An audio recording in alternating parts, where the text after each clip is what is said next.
Welcome to today's episode of Breaking Bread and Life at the Table. We're going to dive into some inspiring stories from an entrepreneur perspective, and particularly Pasquale's journey about how he built a community, how he overcame challenges. In this episode, specifically, we'll discuss how an Italian immigrant who essentially turned his culinary passion into a remarkable business here in Rochester right before our eyes. Starting off as an executive chef, launching his own restaurant, and even pivoting during some of those challenges when it came to COVID-19.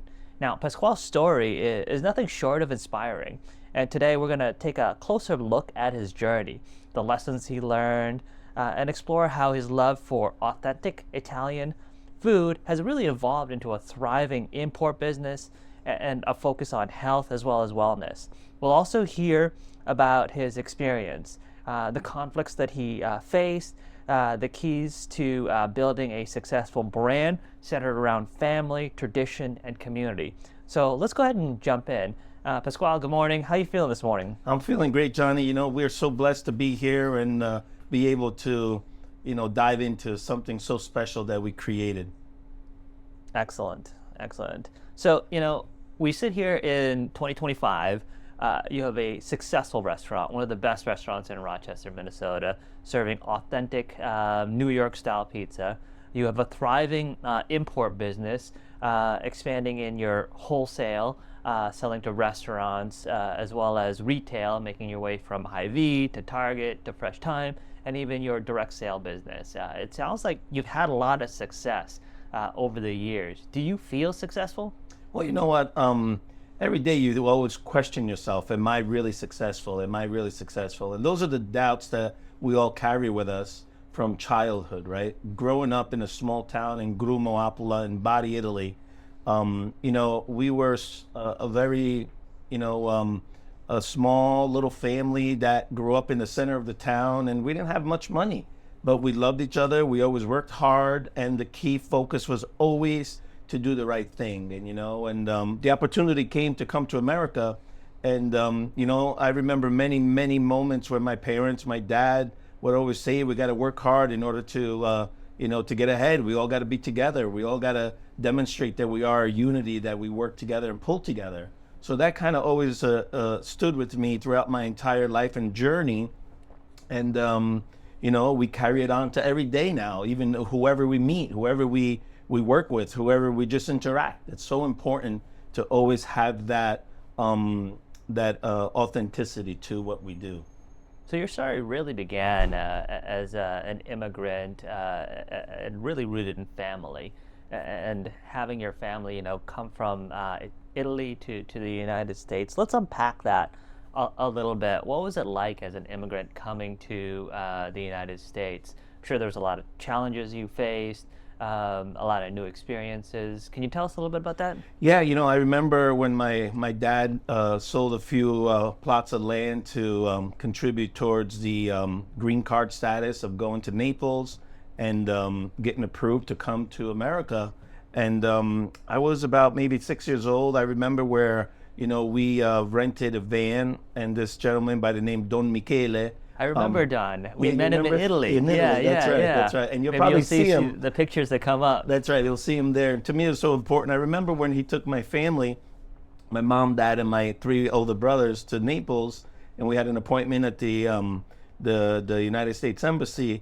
It was really special, and as a young kid, I think we all carry those little, doubts of what's happening, where are we going? It's exciting. Is it not exciting? So, it was really interesting when we did find out. I'll never forget, I was in our little home, and that you visited. You saw how little that house was. And I remember when my parents said, oh, we got the visa. We're going to America. And then I was so excited. I was like dancing in the street.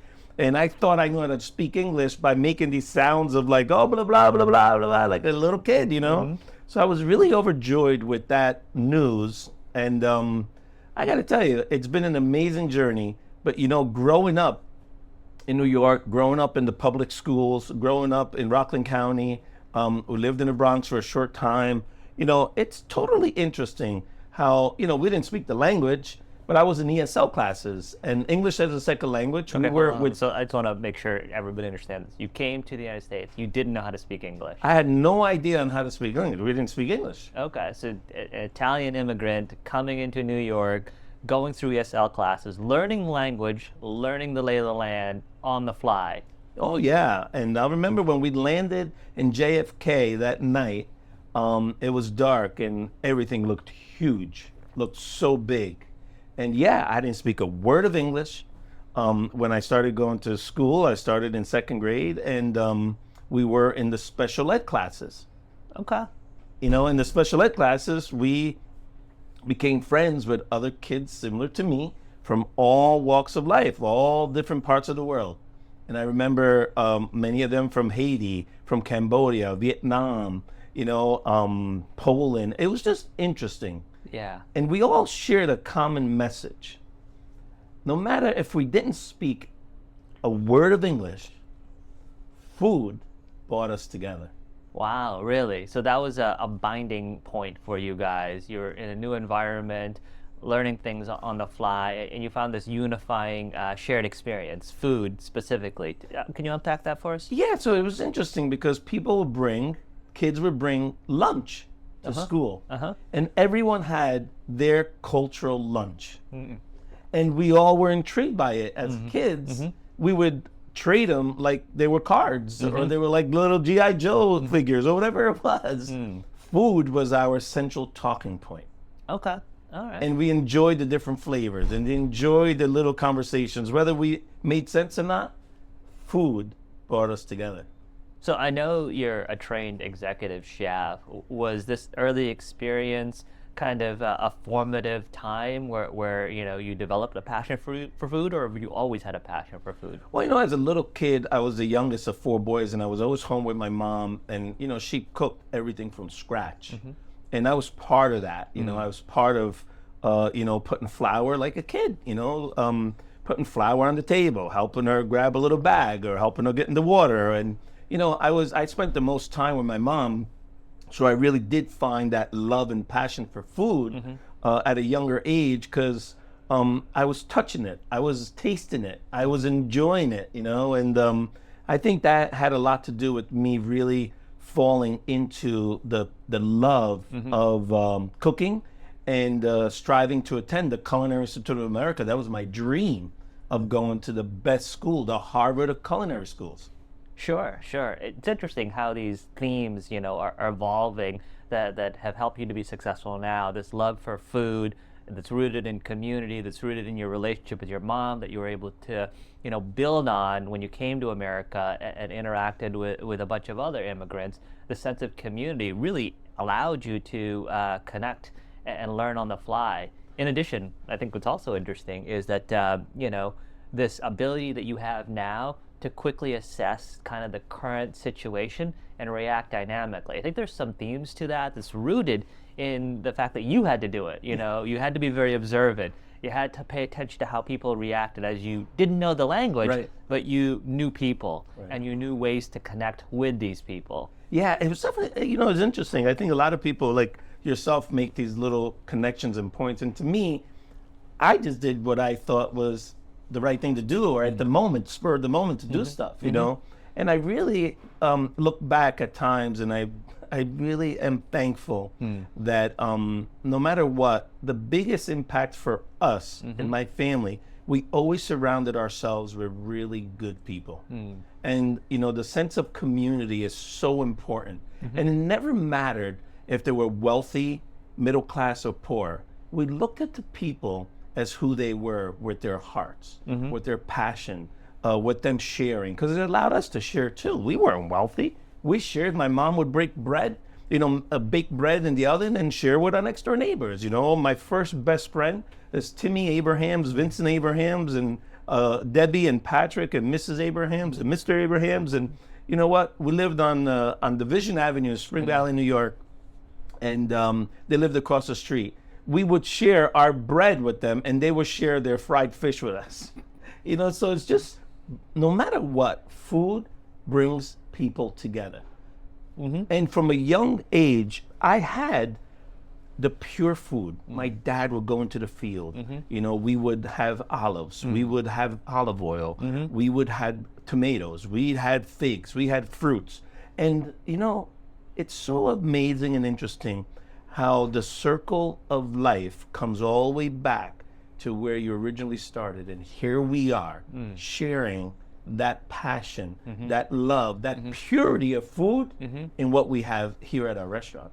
Yeah, you certainly said a lot, and there's a lot to dig into that I want to kind of dive into more. It sounds as if, you know, food is almost like a love language. It's a way to express how you feel. It's a way to connect with others. And you talk about, you know, the importance of community, either in Italy or even through your experience at the Culinary Institute. Were there individuals in your lives that were inspirational, teachers or mentors that really made an impact? Maybe you can kind of talk to us about that a little bit. Yeah, you know, there's several people. I mean, I can just name probably so many, but really the ones that impacted me a lot were, as we came to America, you know, I was 11 years old when I first started working. And I went to work at this place called C&T Pizzeria in Nanuet Mall. And I was 11 years old. And I started working, and an individual by the name of Ralph Pepe, which is here with us now. Pepe, that's right. 30 years later, he is with me here in Rochester, Minnesota, being part of what we built. It's almost like I owe it back to him. And I always tell him, you know, I'm so thankful to what you taught me. I want you to stay here and enjoy, you know, the rest of your life with us, where we just have fun. We give back to the community, and he was very you know, instrumental to me, and one of my first mentors to teach me. I used to go into work, and you know, they used to have a big pile of dishes in the 3 bay sinks, and he would say to me, once you finish these, I'll teach you how to make pizza. And I was so excited to do that so fast that once I finish, I'd be like, I'm ready. He's like, you finished all of those already? So he'll tell the story, and one day we'll have him on the show, and he'll tell the story how I was little, as a little Italian kid, and I'd put, you know, stand on a box of tomatoes so I could reach the sink.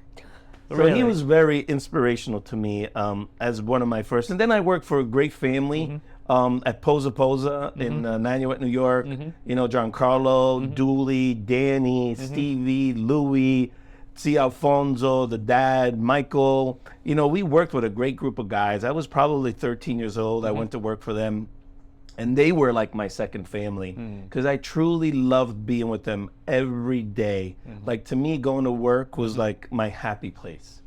And I owe a lot of what I've built today to them. I owe a lot to those guys. They bring me joy. They bring me a sense of, like, you know, happiness, because they helped me out, you know, working with them. So they were very, very instrumental to me. You know, along the way, I worked with many other chefs. There was a chef that I started working with, Vito Di Monti, in Orangeburg, New York. He was Barese, he's from Bari.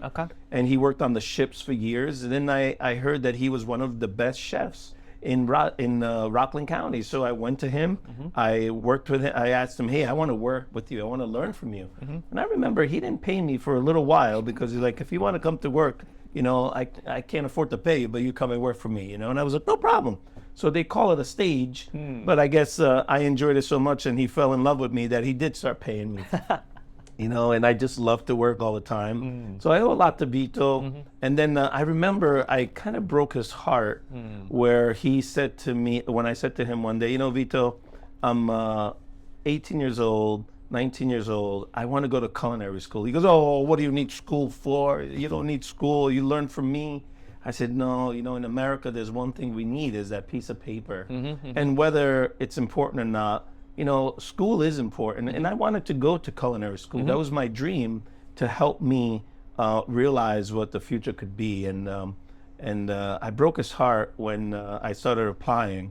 And that's a whole other subject on the Culinary Institute of America. But those people really are the first ones that really mean a lot to me. And then, of course, when I was in Culinary Institute of America, I met Claudio Brugalosi, who's my real mentor in life, in culinary, in hotels.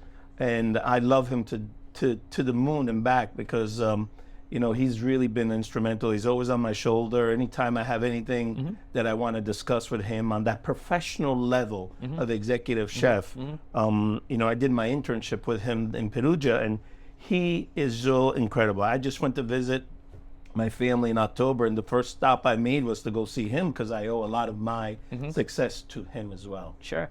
No, it sounds like you've really been blessed with some fantastic people, from Ralph to the people that you've mentioned that have mentored you, that helped you grow up. And again, it's these themes of food being a unifying connection point. Right. It's this relationship-driven interaction. And what's interesting is when you talk about, love going to work, it almost seemed as if there was no separation. Some people think 9 to 5, I got to go in, I got to do the grind. But for you, it was life. It was relationship.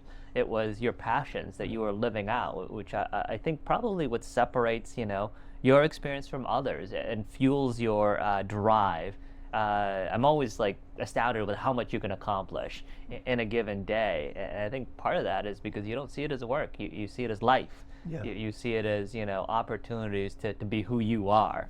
Now, let's unpack this experience at the Culinary Institute, because I think you're uniquely positioned where you've got the, values of food, of community, of connection, but now you're getting this technical training at the Culinary Institute. You're getting into the science of, making food. Could you tell us a little bit more about that experience? Yeah, I got to tell you, studying is not my forte. And, we'll go back to high school and middle school. And I remember in high school when I had the opportunity to go into the work-study program, I jumped on that because it just got me out of school to go to work, and by the third period at 11 o'clock, I was at work, and it was the best thing for me, So, when I graduated high school in 1992, I was dating my wife, Valerie, and she was my girlfriend, and my family decided to go back to Italy. So I went along to Italy, and I just wasn't happy. I didn't feel fulfilled there. I grew up in the States. I was more Americanized, and I just enjoyed the opportunity of what's out there, what you can accomplish. And while I was in high school, a lot of my teachers, my home economic teachers, Mrs. Faulkner, she would say to me, "You got to go to culinary school," and I didn't know what that was, And I used to be in her home economic class, and she says, "You have some details for cooking," And I love her to this day. I think of her all the time, And so we went back to Italy, and I came back on my own. And the first thing was I wanted to go to the Culinary Institute of America. Okay. So I applied. Okay. I applied to the CIA, and I failed. Really? That was the most heartbreaking thing for me, because that was the reality of you're growing up. Sure. You're going to college. Yeah. You're going to a trade school Wow. or whatever, and you have to, have some type of education to somewhat get in. Yeah. So I remember taking the math test, and the math test was all about fractions. Okay. And I must have missed school those days in high school where I just couldn't even break down a simple fraction. Okay. All right. And when I failed the entry going in, the application process, Okay. I was so devastated. Really? Because I felt like, I'm never going to do good. Okay. So I went back to my girlfriend's house, Valerie, who's my wife now, and her brother George, I owe a lot to. His friend Scott, he's an Asian kid that we loved, and he was always at the house. We used to cook pasta for them. Okay. So I would say to them, "Listen, I'll cook you guys food, but you got to teach me how to break down recipes." Okay. And so we got a bunch of mock tests on how to break down recipes. Really? And how many ounces in a cup, how Okay. many ounces in a quart. Okay. And, they helped me so much that when I did reapply, I got in. Wow. And I barely got in. Okay. But when I got in, I had to meet with the dean. Okay. And the dean's name was Fritz Schmidt. He was from Germany, a short little chef. Okay. And he said to me, "You barely made it. Why do you want to be here?" And why is a big question mark, That's a big question. And I said to him, since I was a little kid, I always watched my mom. I'm sure you hear this from many, many people. but we come from Italy, a small town. My passion is cooking. I will make you very proud in doing what I have to accomplish, because it's not only for you, it's for me, and it's for my family, it's for my future. Okay. So, I really enjoyed the Culinary Institute of America as much as I could, because I had to work through it. Sure. And, learning the science behind food, Yeah. learning the ingredients, key, clean ingredients, learning how much. Let's take a pause here for a sec, 'cause, Yeah. you really brought up a lot of important themes before we get into the technical piece Yeah. of it. I think it's fascinating how this was your dream, and as soon as you tried to pursue your dream, you were faced with failure. Oh. Crushing failure, and probably embarrassing failure too. Yeah. Because I remember you told me that you packed up everything that you had in a little In a suitcase. suitcase, yeah. And you flew to America. It was like a one-way ticket, Yep. and then you were faced with failure. And for a lot of people, we all have dreams, and sometimes what separates a great person from just an average person is how they address failure. And I think what's unique about your story is that, when you experience failure, you turn back to those guiding principles of asking for help, of using your talents to create value for people, and asking them to help create value for you. It's really formative and critical. It's interesting how these themes keep coming up of, community, of food, of connection. And then also, when you talk to the person who's going to decide the fate, your Yeah. fate, Yeah. you were genuine, you were authentic, and you shared, your dream. And I think that's something that catches people by surprise when they meet you. How authentic you are, how genuine you are. Those are really significant, pieces to that. I appreciate you sharing that part Yeah, of your thank you. story. I don't look at it that way. I just look at it as just me being me. And, many, many years later, as I also have met Father Nick, Nick Mazzacapa, that's been here in Rochester for over 30 years. Yeah. There's always a common message he always tells me. And he always tells me is just be you. Yeah. Just be you. And I think it took me so many years, now I'm 51, that I finally understand how just being you is a very simple thing when you feel somewhat reassured who you are as an individual. I couldn't agree more. I mean, I think being authentic, being you, and not forgetting who you are, and who you are is rooted in those themes of, food, family, these values that have credited your success, essentially. Let's get into the science piece of it now. Yeah. So here's this Italian immigrant who learned how to break down recipes through his Asian friends. Yeah. And now you're in this academic environment. Why don't you unpack that for us? What was that Yeah, experience you like? know what? It was so amazing going to the Culinary Institute of America. First, when I got in and I had to wear a uniform and I had to wear a chef's jacket with my name and they give us tools and a hat.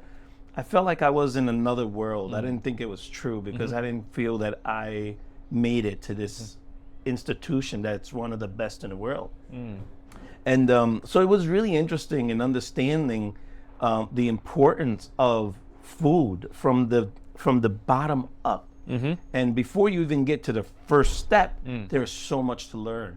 And just understanding the science, the chemistry, the pure cells of what makes food, how it evolved, how simple tomatoes evolved, what's the difference between pear tomatoes and round tomatoes, and the way that you boil pasta or make pasta or grain. Like when you look at this wheat and this wheat becomes pasta, it's so intriguing. And for me, growing up in Italy, we had it all the time. We touched it, but I never understood it. I never understood it until I attended the Culinary Institute of America, and it was almost like it came to me naturally. And while we had to do cooking practicals and tests, I excelled because I just loved it so much. But when I had to do reports, it drove me crazy because I just couldn't focus on it. And I owe a lot of my success to my wife, Valerie, who helped me so many times on all sorts of research papers and essays and so on and so forth, because I never enjoyed it. But when I had to touch food and smell and taste and make and present, it almost just came natural to me, because now I can look back and say I was surrounded by it. And that's the theme that I always now recognize at 51, is that, I can light up the room with food, because food is such an important piece of our life. Yeah. Because I love it. And I feel confident about talking about it now, because there's so much, like you said, chemistry behind food, and what people and companies do is just crazy. It is. And we'll certainly get into that a little bit more. But again, these themes of food being a passion of yours, and just being woven into almost your very fiber, and being able to express, your creativity, your passion through this medium, your ability to ask for help from your wife and for others to really help you kind of take the next step. I think these are critical themes that you're sharing, helping us to know more about you, more about your past. I appreciate you kind of being honest, being transparent with us about that. So you went from being an immigrant into the U.S., learning English, going through culinary school, also from there, actually, having a very successful career as an executive chef. So can you tell us a little bit about that? Who did you cook for? How was that experience? Yeah, I tell you, when I was at the Culinary Institute of America, it was really interesting, because my roommate, Nico Cortese, a good kid, and, we worked together, we were in the same classes at times, and then we found out that if we go to work at the alumni office, what we could do is, or the internship office, alumni internship office, is that people would call and ask for private chefs on the weekend in New York City. Really? Or any upcoming events you could go work. And, everyone wanted to make extra money, right? So I remember one time, the Grand Hyatt New York, downtown, called and was looking for some Italian-speaking students. And I happened to answer the call. And I said, oh, I have the right one. So I took down the number, and I went back to my dorm, and I called, and there I met Claudio, Chef Claudio Brugalosi, where he came from Perugia in Umbria, and he has his own restaurant for many, many years. And he said, I need someone to come and help. We're doing an Italian festival. It's called Umbria Jazz at the Grand Hyatt, where we feature food from Perugia, truffles and bacimus and different pastas and sauces. And I was like, oh, I'd love to come. So anyway, I would go from the Hyde Park, New York campus down to New York right after I finished school, and drive down there and work with him, and then drive all the way back at 10 o'clock at night to go to school at 5:30 in the morning. Really? So I was so driven, because I was so excited that this opportunity, came in front of me. And down there, I met George Hamilton. George Hamilton. George Hamilton was one of my first actors that I cooked for. So that was interesting. I cooked for him at the Grand Hyatt, New York, in 1993. And then from there, when I did start working with Claudio in Italy, we cooked for the Italian national team, the soccer team. Really? I met, Del Piero. He's one of the best Italian soccer players. I met, Maldini, the coach. I met Lentini. I met so many, Roberto Baggio. Like when we were in Perugia, we had this little area called La Cantina, and all the VIPs would go in there, and so it was interesting. And to me, none of that mattered. They were just simple people, that drove me to always want to do the best and provide that, quality of food, because they deserved it, or better yet, they were looking for it. Sure. That's fascinating. You go from, serving food to a bunch of immigrants, sound class, fast forward to serving food to celebrities. And to you, it's a similar experience. You're just sharing your passion. You're just sharing the food that you grew up with, and really sharing your love. And it seemed to resonate with both demographics in a meaningful way. It's a fantastic story. I appreciate you kind of unpacking that. Yeah, it was interesting. And then it took me to more and more places, as I realized more and more how excited I was when I started working in, in New York City. I worked at the Frescoes by Scotto, where Roseanne Scotto, she's on TV, and I met the brother, and I met the family. And to me, again, I didn't really know who they were, but it was just interesting to me that now I'm in that type of arena. Yeah.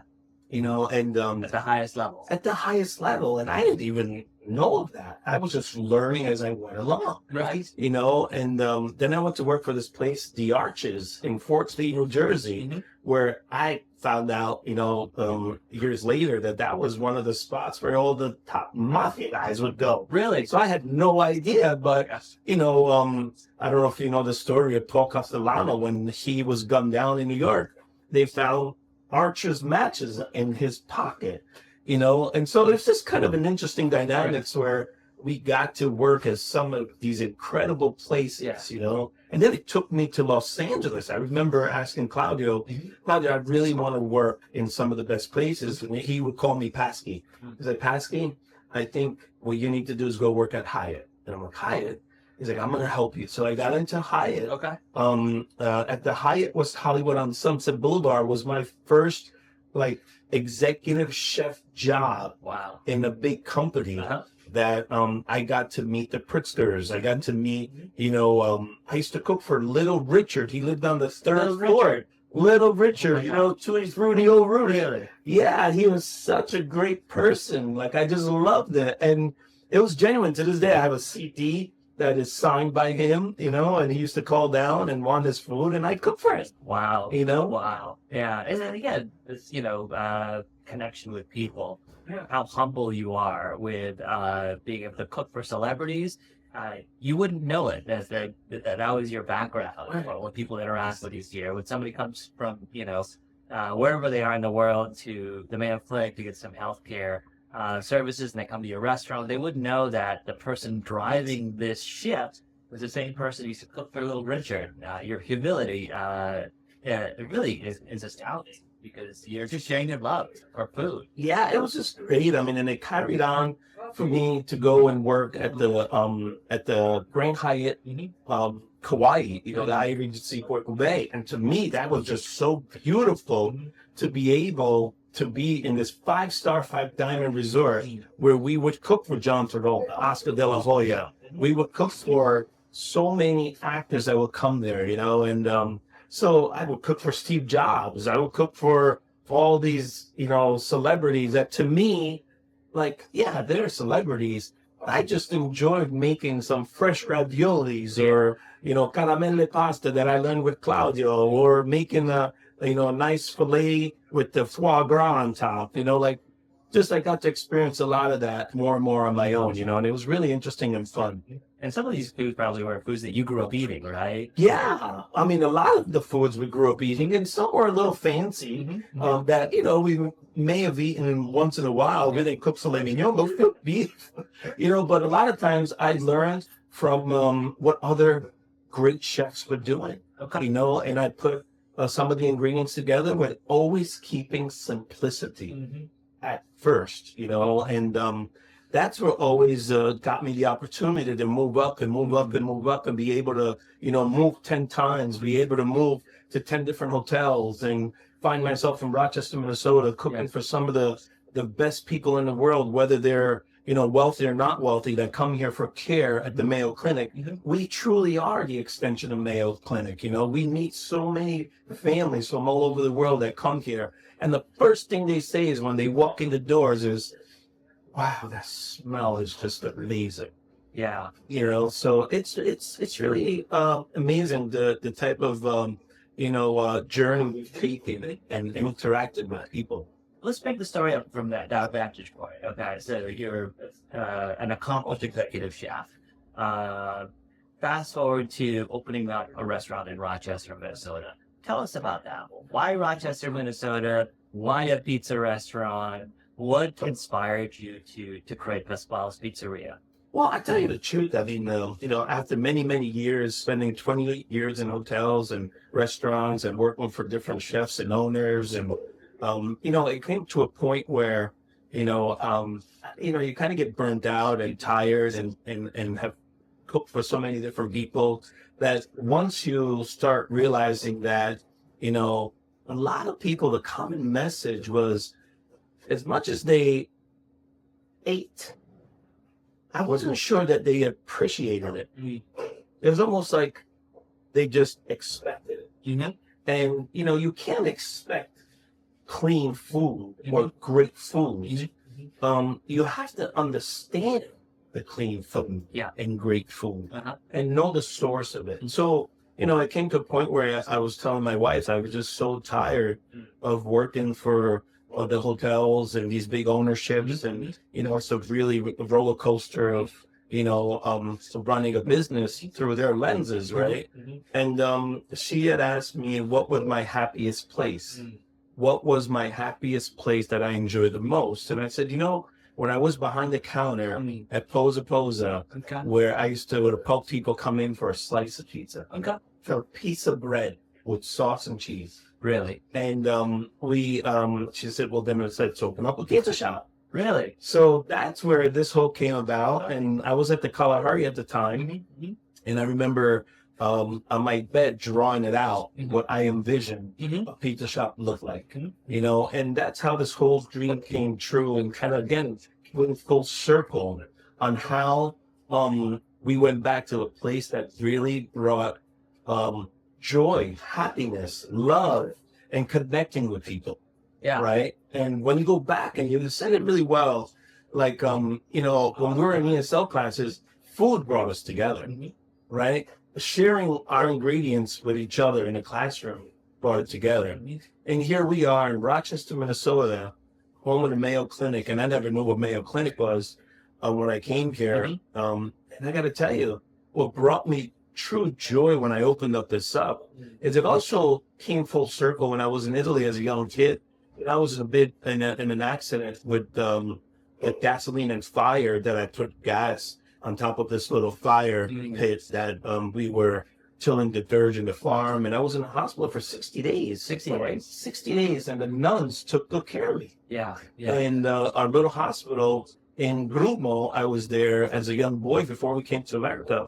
And for some reason, I always find this connection that, the sisters of St. Francis, the sisters of St. Mary's, we've connected with them. They come here. So I don't know if there's a destiny behind that, but for me, I look at it and say, wow, there could be a meaning behind it. It could be pretty cool, So it was really interesting to make a full circle and be here in Rochester, Minnesota, home of the Mayo Clinic, and truly connect with a lot of deep people that also have similar love for what they do. Yeah. Again, these themes of community, these themes of connection keep coming up. It's almost like somebody wrote this story, like this movie script, that kind of brought you to where you are today. And I remember the little napkin that you kind of showed me, where you drew out the pizza counter, and the whole idea. And I remember you talked to me about opening a pizza shop with a restaurant. Okay, lots of restaurants open, they close in Rochester. But you're my friend, and you had a passion. I'm like, let's see what we can do.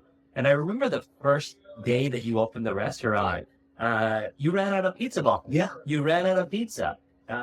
It was a problem that you faced, and you probably faced a lot of problems, as you opened up this restaurant. So why don't you unpack that for us a little bit? Tell us how you went from being a cost in this giant machine of Hyatt to building this machine, facing some of these challenges of running out of pizza balls the first day, and putting together what we now, experience and love as the best pizza shop in Rochester. Well, it was interesting. I owe, again, a lot of my experience to the places I worked. I picked up every little thing that I could, whether it was good, bad, or ugly, that made us who we are today. And I always owe it back to Starwood Hotels, where I traveled as a task force chef and helped other hotels get back on their feet, or Hyatt opening up hotels and, setting up standards. And, I got a lot of great training from them. I was a Green Belt Six Sigma, where, we figure out, the best efficiencies, minimal defects, and how it can benefit you. And I've always applied that to our restaurant, or even to home. I always apply the importance of like making sure nothing happens. Sometimes it's a little too much, but I just think it's a trait that we don't want to fail. And a lot of those skills I've learned, but I owe it also to you, Johnny, because you are very instrumental to me. You are probably one of my best friends that have stuck with me through the killer days and created this. That we probably talk more than we talk to our parents. Yeah. And we share a lot of stories, a lot of deep stories. And we really dove into it because almost like it was something that we wanted to accomplish. Yeah. It was something that we together, threw so much against the wall, and whatever worked, and whatever didn't work, it didn't matter. And that's what got us to more and more where our brand is, this visible in Rochester. And a lot has to do with you understanding that trait. So the biggest key, I would say, is I surrounded always with people that cared, people that truly wanted to be part of who we are. And the success can't be without people that you truly care and love, because that's where a lot of restaurants fail. We have a bad name in the industry, restaurants, because people think, oh, I could open up a restaurant. I could just hire 5-6 people and it works. No, and it takes a lot of work. It takes a lot of effort. It takes a lot of joy of what you truly love, because if you love it, it's not work. And it fuels your energy. And, Rochester for sure, every day, it fuels my energy to figure out what can we do that we are going to be different, better, and special than everywhere else. And, and that phrase I learned from a very dear friend of mine in Starwood Hotels. His name is Lou, right? And Lou is a speaker. He was an HR director for Starwood Hotels. And his name is Lou Roden. I love him because I remember when he did a seminar with us at the Westin Hotels. It was that passion through him that he would say, every morning you wake up, you need to figure out, what do you want to do different, better, and special? And if you don't make that part of your day, then what do you do? And so those people are the people that are always in my heart, always in my shoulder. I hear them all the time, whatever I'm doing. And at times I find sleeping boring because I can't do more because I just love it. Yeah. And it shows. I mean, when I see the people's faces when they first walk into the restaurant, I can tell that this is a unique experience for them. And I think that's a differentiating quality about this place. That you're offering a unique experience, one that is rooted in your values, good, clean food, of community, and of connection. When I walk around the restaurant, I see smiles on people's faces, whether it be people working in the back, preparing the pizza, or people eating the pizza. And when you go around and you ask them, how are you doing? There's usually just joy communicated. You can tell that they're having a good experience. Right. So versus other restaurants, it's more transactional. How can I make the food? How can I maintain my profit margin? How can I drive the revenue? You really kind of search for, how can I connect with people? How can I share my love for food with people? How can I enhance their life in this micro moment where, they may have got bad news through a clinic, or they may also realize they have to be here longer, but in this, few minutes, that they find something to be happy about, something to find joy in, and that's what you're sharing. So I remember we had a successful opening day. There was a huge line out the door. We ran out of pizza balls. We thought, this is amazing. We smashed our break-even point. But then, come January, we came to the harsh reality of seasonality in Rochester. Sometimes we make a lot of money, sometimes we don't make a lot of money. And that was an inflection point. Again, kind of you're faced with failure, potential failure. Take us back to that, because I think that was transformative for our brand, for your brand, and how you pivoted. Yeah, I got to tell you, there's always a part of me in my gut that I can sense something. I mean, I don't know whether it's true or not. Being Italian, we all have these superstitious of stuff and believe in them. But I got to tell you, it always takes me back. There's a feeling in my heart, in my gut, as I kind of sometimes sense it. I used to sense it a lot more when I used to feel as if, oh boy, something's going to happen. It took me back to my childhood, back in Italy, where we had nothing. We had nothing to lose. So every little thing we made was a positive. So it took me back to that. I can't get worse than that. So we can't get back to that. But that helped me always have the drive in me. And the drive in me in, I can't let down my family. I can't let down my people. I can't let down my employees. I can't let down my community. I can't let down my parents. And to me, that's what drives that we can't fail. And I don't ever want to have that negative motion, because we're not making pizza with crappy ingredients. We're not serving below standard ingredients. We're never cheating our customers with quality that I wouldn't eat. Yeah. So for me, there is no room to be able to fail. Yeah. Because if I would go to bed at nighttime thinking I am giving somebody crappy, shitty food, then we would fail. Absolutely. Yeah. And I think, going back to that January, just to make it apparent, you suffered cash flow issues, right? So, at that point, you were worried about how do I pay my bills? And that resiliency you talked about, really helped you push through it, right? Yeah, it really did. And, I had to, again, reach for help. And I remember Greco and Sons, Eddie Greco, I owe a lot to. When I opened up the restaurant, I met him, his dad's name Pasquale, and to this day, we work together. I do a lot of exclusive stuff with Greco and Sons. And Eddie gave me the first truck and a food. And he said, go make it, go work hard. And that was another person I couldn't let down. But that January, when reality hit, we worked on a lot of things. And I think the biggest key was me reaching back to my vendors and saying, hey, I need your help. Can you help me a little bit? Can you extend the payments a little bit further? Give me an opportunity. I will not fail. I will help, do whatever I can, even to help you. But you know what? Please help me. So I always, again, goes back to asking for help. And I remember when you and I kind of put our heads together and we said, in order for us to continue to be successful, we have to go down to our core values. Our core values were community driven. And when we started really focused on community is when we started to go to elementary schools. We started to go to middle schools. We started to go to share our story with kids. And we gave away a lot of pizzas, even though we couldn't pay our bills.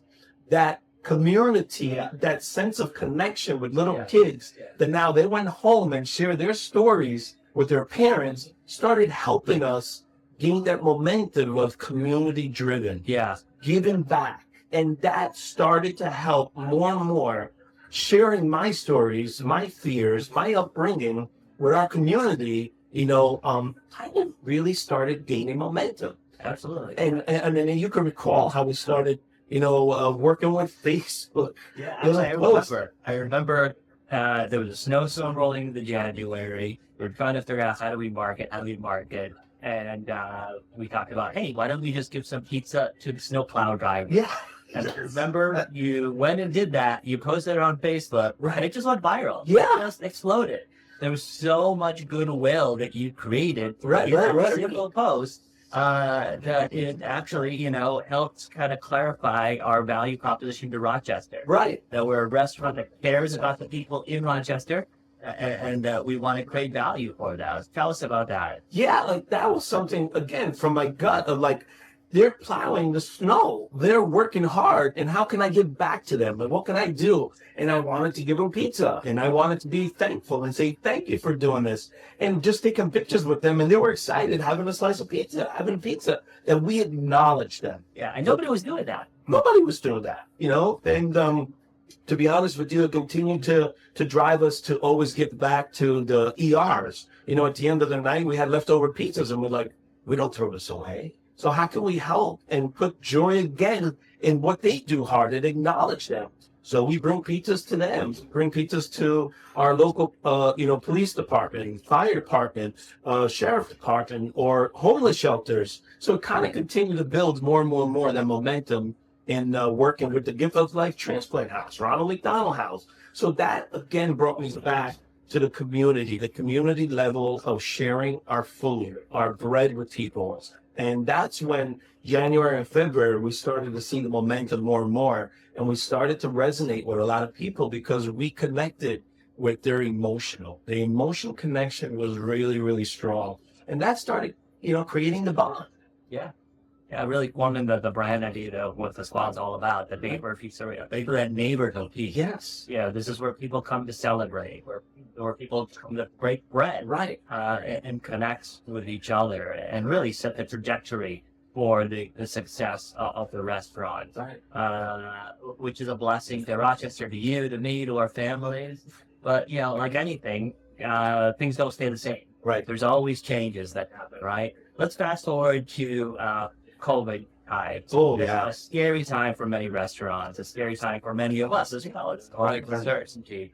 Tell me how you kind of navigated that time where the things that you relied on were no longer the things you could rely on. And again, you found yourself in a very dynamic environment where you had to pivot and change to new things that making up every day. Right. I tell you what was really incredible that time was March 17th was part of another big day for us because, I was starting with 3 partners, and that day, I met this individual, Marty, who worked with the Home Federal. He was an SBA guy, and I owe a lot of, thanks to him and the Home Federal team, and also to Ed Pompane from the Gift of Life Transplant House that, guided me to go on your own. And I always needed that reassurance of being around people. And, partnerships are hard, but March 17th was another day that even my attorney, Dan Doda and Jim Mahini, had helped me so much. They saw the true heart through me of like, I always wanted to please people. I always want to please people, but I always ended up getting hurt. And it kind of put a lot of things between me, my home, my wife, a lot of people, because I never a lot of stress. I just never wanted to disappoint anybody. But, I ended up buying them out on March 17th, the same day that this pandemic hit and we had to close down. Oh, wow. I didn't even realize that's all that aligned at that time. I remember we were talking about going through it. Yeah. Wow. So, March 15th, COVID hits. Yes. March 17th, you buy out your partners, and then you also realize you have to close the restaurant. Yeah. That must have been a terrifying for you in your life. I tell you, I was so scared. I would cry and say, what do I do? And I remember talking to my mom, my dad, my brothers in Italy, my wife. We were scared. We're in shock. We didn't know what to do. And, again, I reached down deep and I called Mark Kramer, our landlord, who's been very instrumental to me as well. And I said, Mark, I need your help. I'm not sure. He goes, we will do whatever we can to help. And those are the people that, you have to be able to acknowledge, thank. And when your heart is clean, people that want to help will help. And you know what? That day, I'll never forget. Again, I had that feeling of I can't let people down. We can't let anyone down. And we really, fought hard and we assembled, how to pick up pizzas and having them from one entrance to the exit and creating our frozen pizzas. I remember Brett, Brett Peterson from Hy-Vee, down Hy-Vee West, Hy-Vee South, called me and said, hey, we're going to need some frozen pizzas. You know how to make frozen pizzas? I'm like, I don't do frozen pizzas. He's like, Pasquale, what's going to happen is we're going to have issues with, our shelves being full. This is an opportunity. I want to bring you in. So we started making pizzas, so, 12-inch pizzas, and we would, open them up, make dough balls, put them in the freezer, right? In the back. Yeah. And that was another part of, like, it came into me in my gut of, like, we could do this. Let's go. Let's continue to go. Let's continue. And, we started with frozen pizzas. At first, we were at Heidi South, and then we were at Marlowe's, and then we were on 37th Street. Then we're Circle Drive, and Patterson, and the Co-op, and Fresh Time. And from there, we just continued to grow. And you remember you being my right hand on all the things that we would do. We would take pictures and videos, and you would amplify them. Yeah, I remember that. And actually, I remember the point where, Heidi Corpus said, like, whoa. We're cutting these really big checks. Yes. This is one little guy in Rochester, Minnesota. What's going on here? Tell us about that story where basically, you started off meeting a need and then realizing the opportunity and then connecting with Hy-Vee Corporate down in Iowa. Yeah, that was crazy. You remember when they started realizing we were doing this? We had a Zoom call during the pandemic on a Monday when we set up the TVs, we set up the cameras, and we cooked pizzas. And I remember them in the video Zoom where I was like, listen to the crunch, can you taste it? And they were like, man, I just want to eat it. So we again emotionally connect with food that was good, that is delicious, that is pure. And we went down to the meetup. When we went down to the meetup, they made a whole big display like this of all our food and everything we did.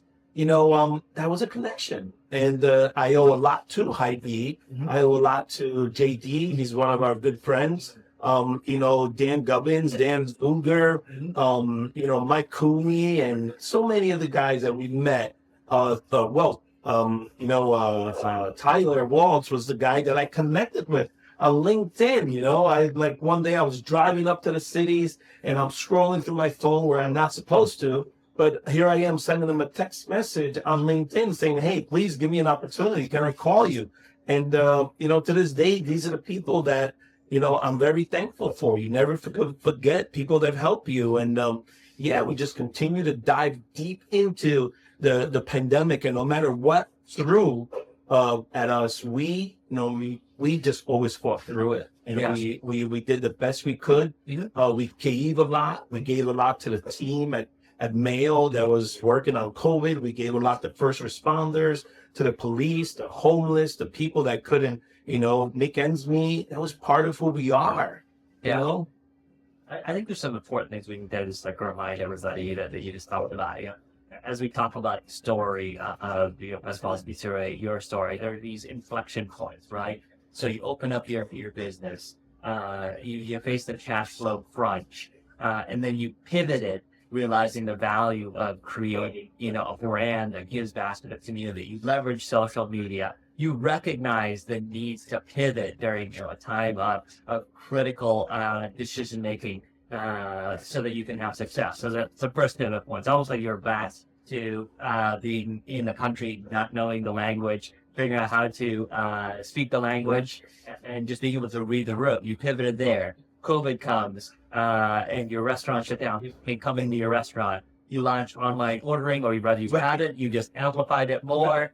And then you responded to a need for this local Hy-Vee to have frozen pizza. Again, on a punching point where you pivoted and you shifted and you figured out how to meet the need through your love for food and sharing that.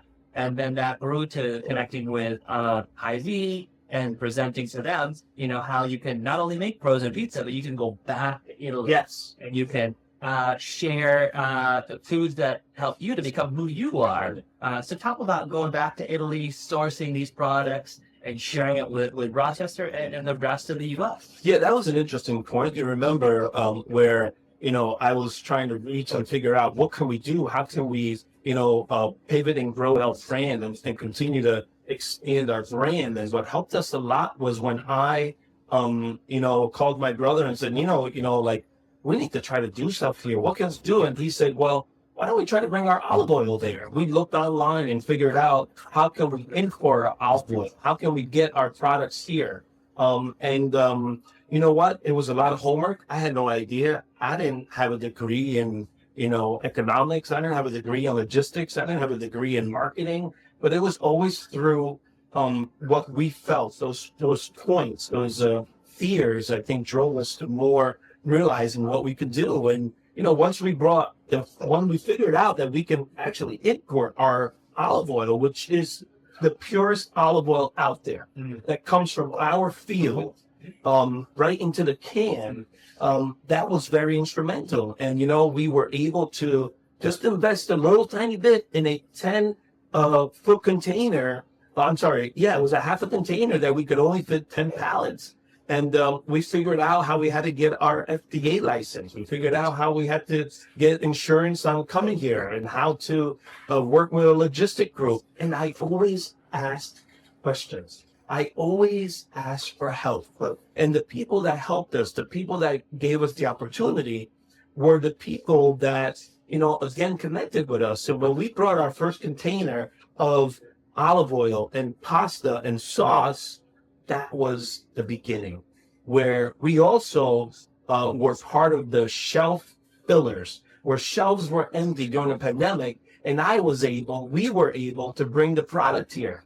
And as we started seeing that, that's when you and I said, we got to go to Italy. We got to go talk with people that have helped us with just these two basic ingredients. And how can my brother and my family that raise these products, they grow these products, how can we reach to our local small artisan plants and create a private label that truly reflects our home, our key ingredients, our foundation of good food? And that was really the beginning of more and more where we are today, that, again, Hy-Vee picked up over 45 different SKUs that we have. And we started building that confidence of being able to converse with them that we have clean ingredients. And then they reassured us that they loved it because they were creating, key ingredients. And how do you have access to this, And a lot of times, by reaching in deep, you can find answers, but you also can make it complicated. And that's where, when you and I went back to Italy and traveled a little bit and went to some of our fields and some of the people that my parents had known for years and sell products to, that created this bond, that created this reassurance that we can partner up and we can bring products here. And Hy-Vee, when we came back, took 2 containers full of assorted, SKUs, and we had to create a catalog. We had to create UPC codes. We had to create, again, we started with UPC codes that were European, and Hy-Vee says, we need USA UPC codes. And we just went back and started a whole new UPC codes, we never let an obstacle stop us. Yeah, I think that's an important theme, facing challenges, asking for help, and pivoting regularly. I actually remember when we went back to Italy and we were standing in the fields and everybody was speaking Italian. I had no idea what they were talking about. We had created the PowerPoint deck and we were talking to the manufacturer about the opportunity to bring this, product into the U.S. And he was telling us how these fields were the same fields when the wheat grew today as it did 2,000 years ago when the Romans used to march up and down, these roads. Essentially, it's the same food that they ate as the nuns prepared. And I think that's important to kind of unpack that a little bit. There's a lot of studies from a health perspective that show how extra virgin olive oil can really improve your heart health. How eating this pasta was actually a simple product, right? And maybe you could put on your culinary chef's hat and break that down for us. It can help our health overall. And I remember when I went to Italy, we ate a lot of carbs, and I thought, oh my gosh, I'm going to get big. But I felt great. Yes. Maybe unpack that for us. How are these foods healthy for us? Well, I'll tell you, I'll unpack it in the simple way that I now know. I'm not a scientist, I'm not a doctor, I'm not a nutritionist, but I can tell you that even when I was in Italy with you and we ate like machines, I had no problem going to the bathroom. I had no problem digesting the food. I had no problem in feeling good because, talking about olive oil, our fields, we have trees that are over 500, 800 years old, right? These trees are pure. They're one variety of olive, and that olive is the Coratina olives. And the Coratina olives is something so pure that no matter what, there's health, benefits to it. And if they help them for many, many, many, many years, we have it in our hand. And that was something that I wanted to share with people here, that we are pure. Yes, there's olive oil out there, and there's people that make good olive oil, but we're able to bring a true 100% product that's never been touched by no one. We're a single source. We were at the factory. Yeah. They take all that oil, and what do they do to it? Well, they take them right out of the trees. They put them in sacks, and they bring them to my cousin Pino's frantoio, and they wash them and they crush them. And the crush is, you make sure that you do not heat that that process to a certain level to allow all the nutrients to stay. So when cold press. It's all cold press. And the extraction of the oil is the purest oil, where it's peppery. It's so, the taste in the back of your throat makes you want to cough because it's so pure. So we don't allow those nutrients, those nutrients, those, good ingredients that ever escape. And is it mixed with anything? And never mixed with anything. So it goes from the press to the can. To us, the consumers, to America, to where we are. And that's why now there's more of a demand for olive oil, because people are starting to realize when we ran out of olive oil, now they go out and buy olive oil, they see the difference. They taste the difference. They smell the difference. It's the same thing with our pasta. Tell us about our pasta. Our pasta, my brother's, wife's family owns a lot of fields in Puglia. And, to them, those fields, they don't change every year with a different crop. Those fields are meant to only be wheat fields. And those wheat fields are always grown every year. And the process of the wheat is it dries by natural Mother Nature. We're in Puglia. Puglia is on the equator. And you know what? It's hot there. When it's hot, if you remember, we went in July, it was hot. And the wheats, they had just cut the wheat. You remember being in the field and it was dry. Well, that's natural drying. And the difference between natural drying and imitation drying, when they put, chemicals on to allow the wheat to be able to dry and then go through these dryers, what happens is any spray, any chemical, anything that's put on there goes into the food. And there's different types of grains. There's different types of wheats from all over the world. You know what? But what we import is 100% pure ingredients that when you do studies, or if you go online and look at it, that's what we're bringing. Wow. So what's in this? So I'll give you an example. When you look at our pasta, it's made with 2 ingredients. Two.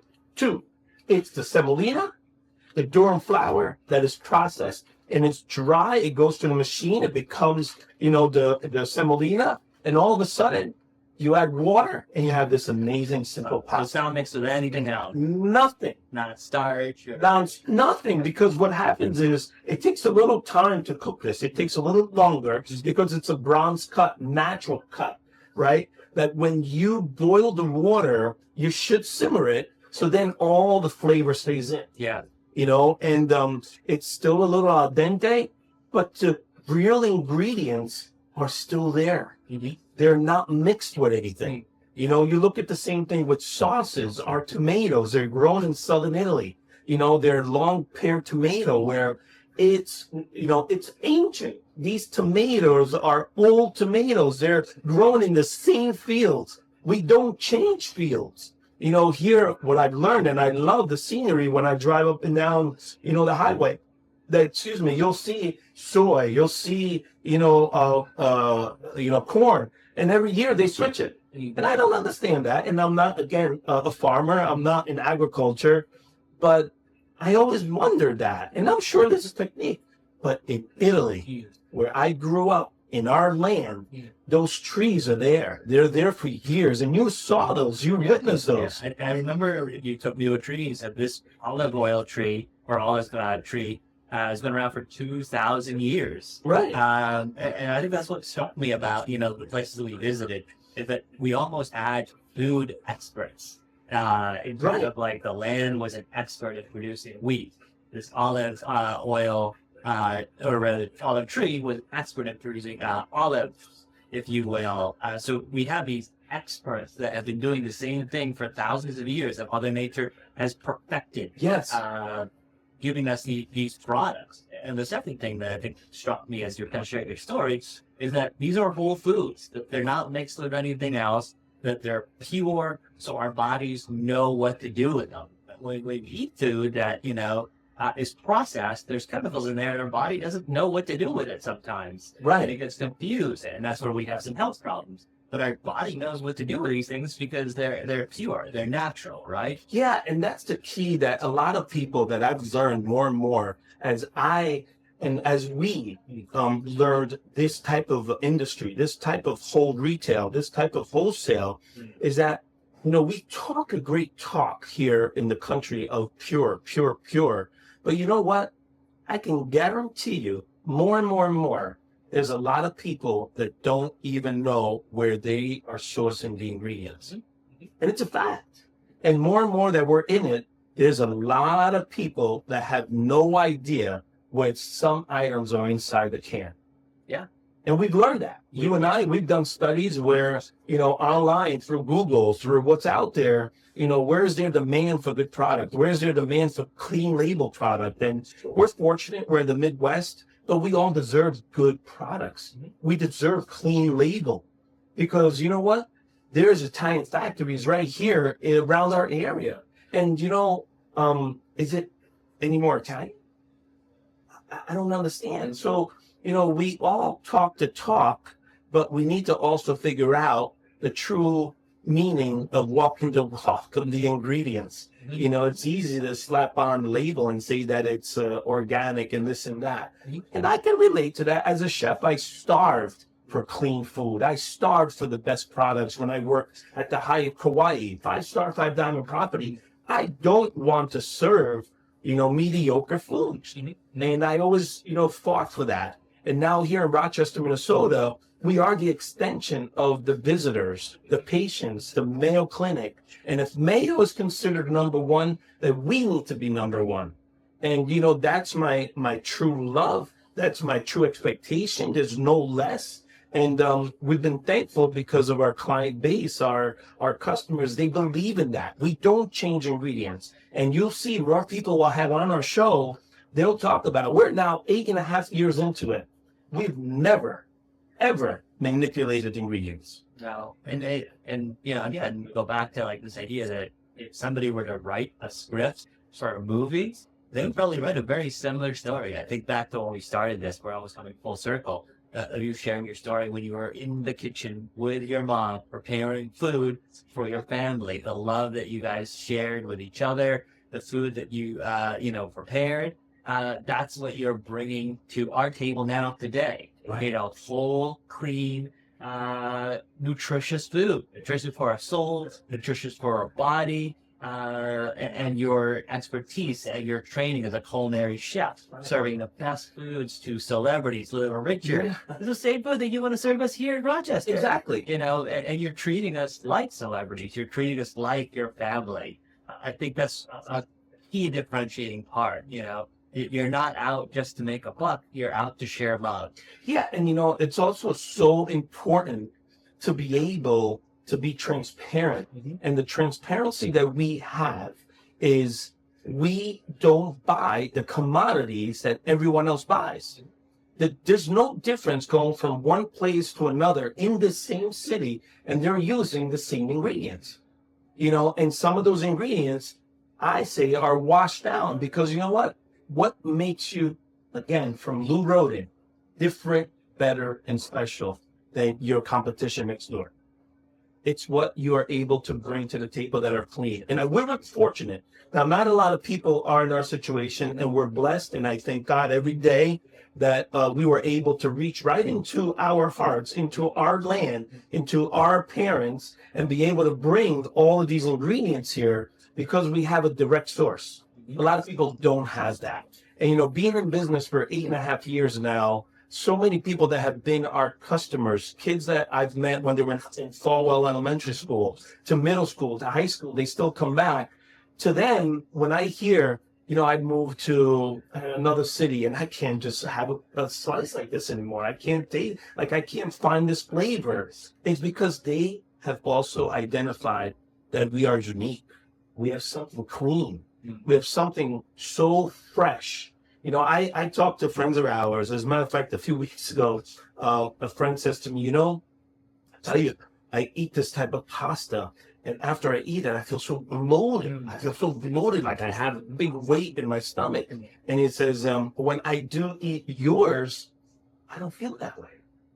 And that's because of the basic ingredients, the basic drying technique, the basic, purity of the products. You know, that's where people don't know the difference. And we're here to change that. We're here to share that. You know, everyone, there's room for everybody.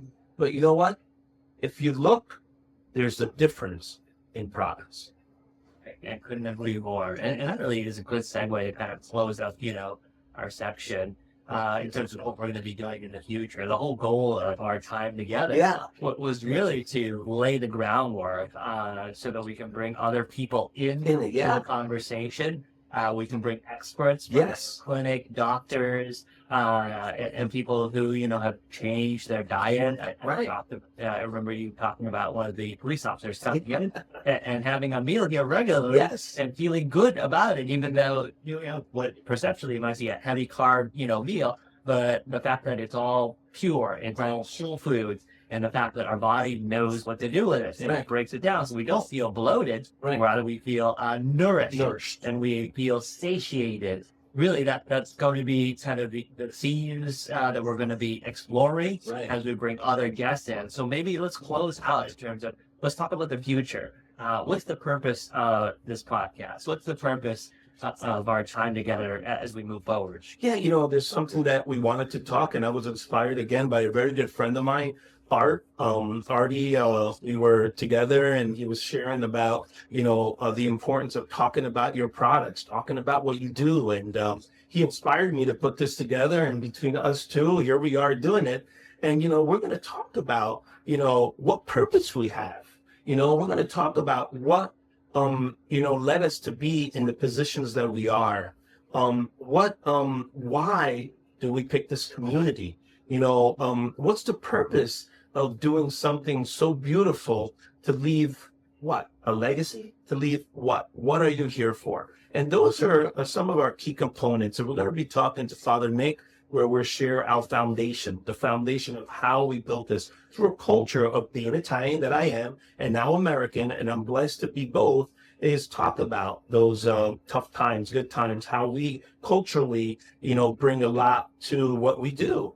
And we're going to have guests like the rabbi coming over, talking about her special moment of community, what it meant to her as she found out about us, And I want to bring a few people that are, in the medical industry and love to talk about our food and what connections that, our smells have allowed them to go back to.